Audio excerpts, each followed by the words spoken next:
Everybody have a seat, have a seat, have a seat. Everybody have a seat on the floor. Not on the ceiling, not on the door. Everybody have a seat on the floor. Good morning. I hope you grabbed a snack so you can listen to our next chapter in The Indian in the Cupboard. And when we left off, it sounds like Omri and Patrick have made up and they were giving the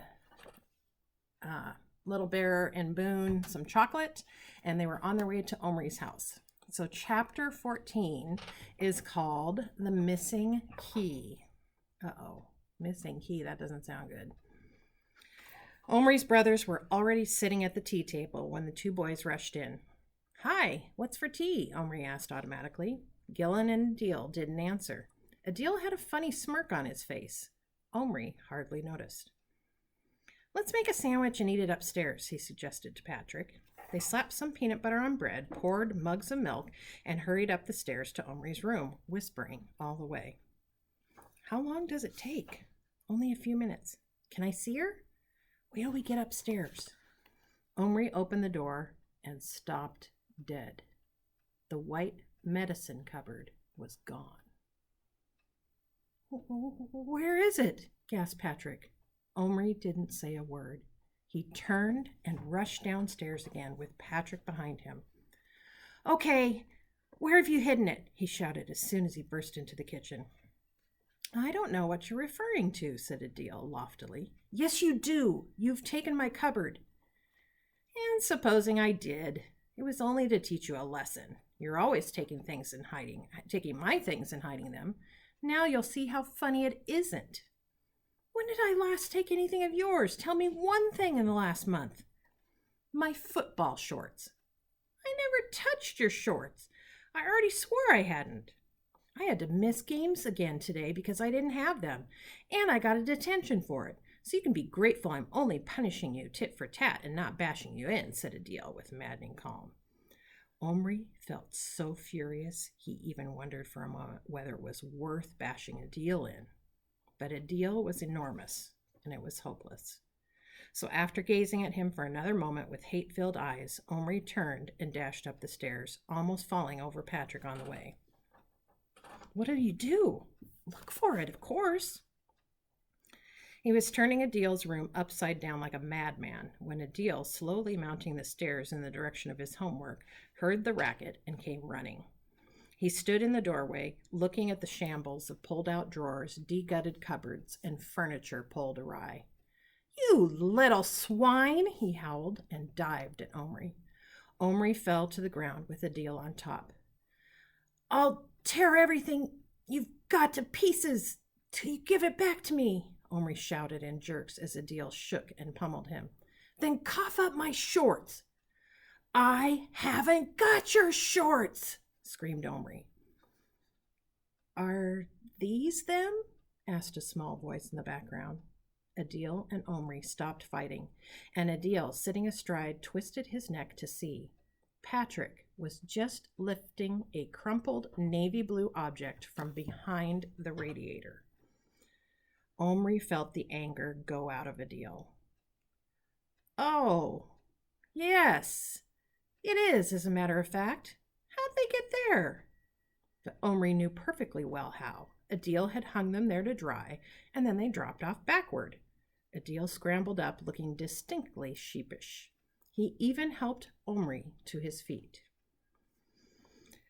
Well, but you've hidden things before of mine in the past. How was I to know? Can I have my cupboard now? Yeah, it's up in the attic. I piled a whole lot of stuff on it. Omri and Patrick took the stairs to the attic, two at a time. They found the cupboard quite quickly under a heap of bits and pieces, but Omri had carried it down to his room again before he made the fatal discovery. The key. The little twisted key with its red satin ribbon was missing. Once again, Omri ran into Adil's room to find Adil uncomplainingly putting things straight. What happened to the key? What key? There was a key in the cupboard door with a red ribbon. I didn't notice. They went out and closed the door. Omri was now feeling desperate. We've got to find it. It doesn't work without the key. They searched the attic till supper time. Never had Omri so clearly seen the point of all his mother's urging to keep everything in its proper place. The attic was just a sort of glory hole where they could play and leave a total mess. And that was what they always did, only clearing spaces when they needed them for a new layout or for some special game. And their way of clearing was just to shove things aside into ever more chaotic heaps. Underneath the heaps were all the myriad little oddments that were small enough to filter through the bigger things: marbles, wheels of matchbox cars, bits of Lego, small tools, parachute men, cards, and so on, plus all sorts of fragments that could have been almost anything. At first, they just raked through everything, but after a while, Omri realized that they would have to clear up systematically. Otherwise, it was like the old saying of looking for a needle in a haystack. He found some boxes, and they began sorting things into them. Lego here, parts of game there, water pistols, tricks and novelties in another. Bigger things they stacked neatly onto what his father had bitterly called the shelves provided, which normally stood empty since everything was on the floor. In an amazingly short time, the floor was clear, except for a few odd things they hadn't found a home for, and a great deal of mud, dust, and sand. "Where did all this come from?" asked Patrick. "Oh, Gillen brought up boxes of it from the garden to make a desert scene," said Omri. "Months ago. We might as well sweep it up." He looked around. Despite his anxiety about the key, he felt a certain pride. The room looked entirely different. There was real playing space now. He went downstairs and fetched a broom, a dustpan, and a soft brush. "We'll have to do this carefully," he said. "It'd be terrible if we threw it away with the sand." "We could sieve it," suggested Patrick. "That's a good idea, in the garden." They carried the sand out in a cardboard box, and Omri bothered his father's large garden sieve. Omri held it, and Patrick spooned in the sand and earth with a trowel. Several small treasures came to light, such as a 10-pence piece. But no key. Omri was in despair. He and Patrick sat down on the lawn under a tree, and Omri took the two little men out of his pocket. "Where, woman?" Little Bear asked instantly. "Never mind the women. Where's our victuals?" asked the ever-hungry Boone grumpily. Omri and Patrick fed them some more chocolate, and with a deep sense of misery, Omri produced the plastic Indian woman from his pocket. Little Bear stopped chewing his chocolate the moment he saw her and gazed in rapture. It was obvious he was half in love with her already. He reached out a hand and tenderly touched her plastic hair. "Make real, now." "I can't." "Why can't?" "The magic's gone." Now Boone stopped eating too, and he and Little Bear exchanged a frightened look. "You mean you can't send us back?" asked Boone in an awestruck whisper. "Never? We gotta live in the giant's world forever?" It was clear that Little Bear had been explaining matters. "Don't you like being with us?" asked Patrick. "Well, I wouldn't want to hurt your feelings none," said Boone, "but just think how you'd feel if I was as big as you are to me." "Little Bear?" asked Omri. Little Bear dragged his eyes away from the plastic figure and fixed them like bright crumbs of black glass, on Omri. "Omri good," he pronounced at last. "But Little Bear, Indian brave, Indian chief." "How be brave? How be chief with no other Indians?" Omri opened his mouth. If he had not lost the key, he might have rashly offered to bring to life an entire tribe of Indians simply to keep Little Bear contented. Through his mind flashed the knowledge of what this meant. It wasn't the fun, the novelty, the magic that mattered anymore. What mattered was that Little Bear should be happy. For that, he would take on almost anything. They all sat quietly on the lawn. There seemed nothing more to say. A movement near the back of the house caught Omri's eye. It was his mother coming out to hang up some wet clothes. He thought she moved as if she were tired and fed up. She stood a moment on the back balcony, looking at the sky. Then she sighed and began pegging the clothes to the line. On impulse, Omri got up and went over to her. "You haven't found anything of mine, have you?" he asked. "No, I don't think so. What have you lost?" But Omri was too ashamed to admit that he had lost the key that she told him to be so careful of. "Oh, nothing much," he said. He went back to Patrick, who was showing the men an ant. Boone was trying to pat his head, but it wasn't very responsive. "Well," Omri said, "we might as well make the best of things. Why not bring the horses out and give the fellows a ride?" This cheered everyone up, and Omri ran up and brought the 2 horses down carefully in an empty box. Next, Patrick stamped about 2 square feet of the lawn hard to give the horses a really good gallop. Quite a large black beetle alighted on the flattened part, and Little Bear shot it dead with an arrow. This cheered him up a bit more, though not much. While the horses grazed the fresh grass, he kept giving great lovesick sighs, and Omri knew he was thinking of the woman. "Maybe you'd rather not stay the night now," Omri said to Patrick. "I want to, if you don't mind." Omri felt too upset to care one way or the other. When they were called into supper, he noticed that Adil was trying to be friendly, but Omri wouldn't speak to him.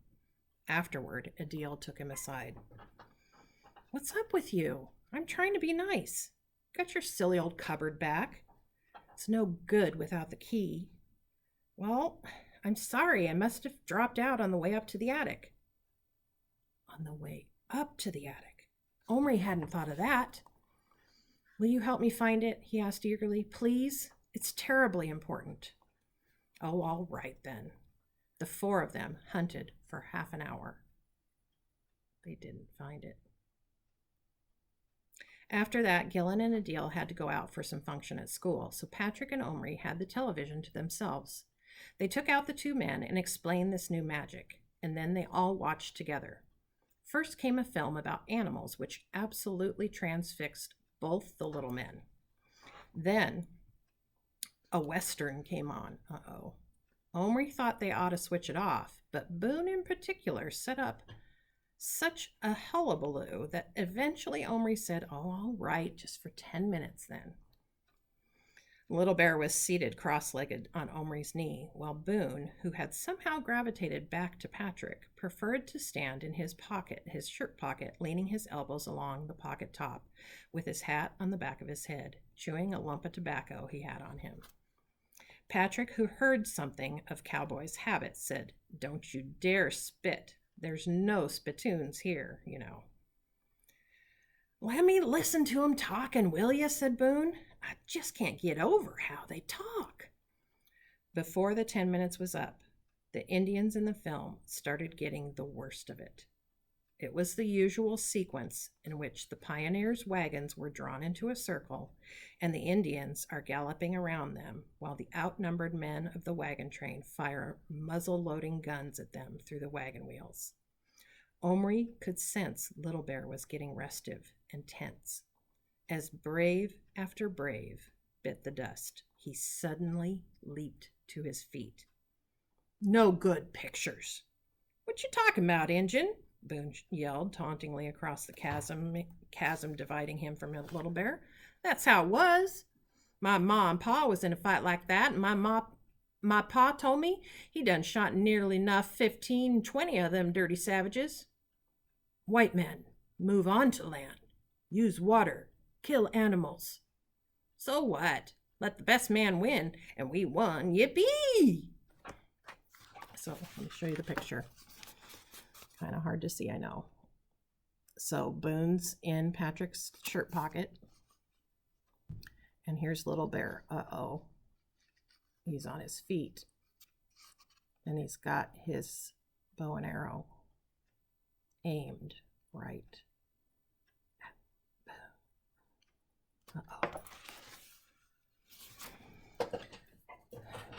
Omri was looking at the screen when it happened. In a lull, On the soundtrack, he heard a thin, faint whistling sound and heard Boone grunt. He looked back at Boone swiftly, and his blood froze. The cowboy had an arrow sticking out of his chest. For a couple of seconds, he remained upright in Patrick's breast pocket. Then, quite slowly, he fell forward. Omri had often marveled at the way people in films, particularly girls and women, were given to letting out loud screams at dramatic or awful moments. Now he felt one rise in his own throat and would have let it out if Little Bear had not cried out first. Patrick, who had not noticed anything amiss till now, looked at Little Bear, saw where his bow arm was still pointing, and looked down at his own pocket. Over the top of it, Boone hung, head down, as limp as a piece of knotting string. "Boone! Boone!" "No," snapped Omri. "Don't touch him." Ignoring Little Bear, who tumbled down his trouser leg to the floor as he moved, Omri very carefully lifted Boone clear between finger and thumb and laid him across the palm of his hand. The cowboy lay face up with the arrow still sticking out of his chest. Is he dead?" whispered Patrick in horror. "I don't know." "Shouldn't we take the arrow out?" "We can't. Little Bear must." With infinite care and slowness, Omri laid his hand on the carpet. Boone lay perfectly still. With such a tiny body, it was impossible to be sure whether the arrow was stuck in was where his heart was or a little higher up toward his shoulder. The arrow shaft was so fine you could only make it out by the minute cluster of feathers. "Little Bear, come here." Omri's voice was steely, a voice Mr. Johnson himself might have envied. It commanded obedience. Little Bear, scrambling to his feet after his fall, walked unsteadily onto Omri's hand. "Get up there and see if you've killed him." Without a word, Little Bear climbed onto the edge of Omri's hand and knelt down beside the prostrate Boone. He laid his ear against his chest, just below the arrow. He listened, then straightened up, but without looking at either of the boys. "Not killed." Omri felt his breath go out in relief. "Take the arrow out, carefully. If he dies now, it'll be doubly your fault." Little Bear put one hand on Boone's chest with his fingers on either side of the arrow, and with the other took hold of the shaft where it went into Boone's body. "Blood come. Need stop up hole."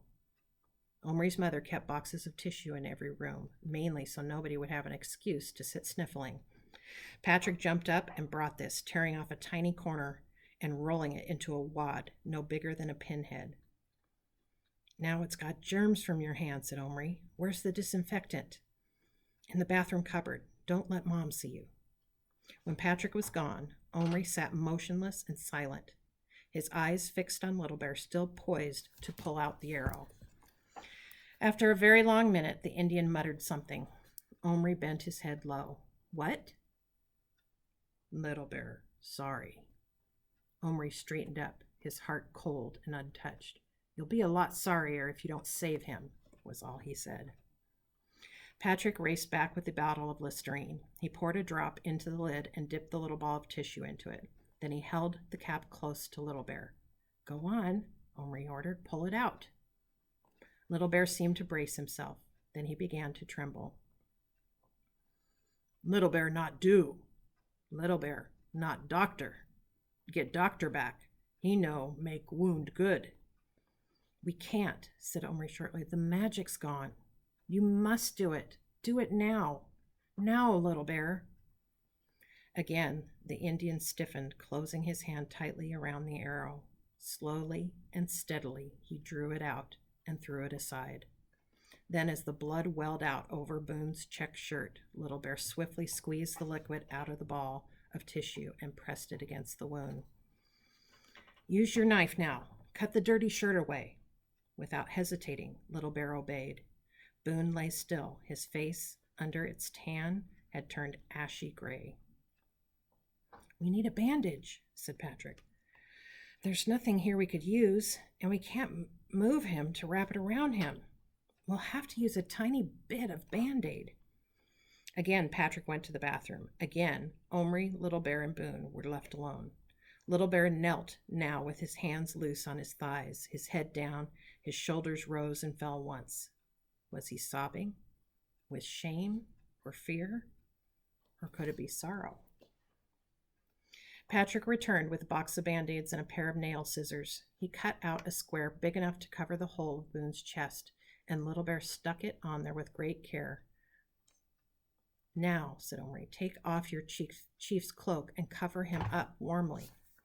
This, too, Little Bear did, uncomplainingly. We'll take him upstairs and put him to bed, said Omri. Oh, gosh, I wish I had that key so I could get the doctor back.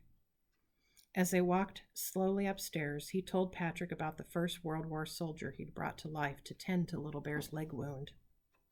We've got to find that key, said Patrick. We just have to. Little Bear stood still at Boone's side on Omri's hand and said nothing. In Omri's room, Patrick made a bed for the cowboy from a folded handkerchief and another woolen square cut from Omri's sweater. Omri slipped a bit of thin, stiff card between Boone and his own hand, and on this he transferred the wounded man without too much disturbance, which might have started the bleeding again. He was still unconscious. Little Bear silently stood by. Suddenly, he moved. Reaching up, he snatched off his chief's headdress and threw it violently to the ground. Before Omri could stop him, he began jumping on it, and in a second or two, all the beautiful tall turkey feathers were bent and broken. Leaving it lying there, Little Bear took off across the carpet, running as hard as he could over the deep woolen tufts, stumbling sometimes, but running always in the direction of the seed box and his home. Patrick moved, but Omri said quietly, "Let him alone." So we have a big problem. No key to make the magic work, and now we have a seriously wounded Boone. So that's the end of chapter 14. You'll have to wait till next time to see what happens. Miss you guys.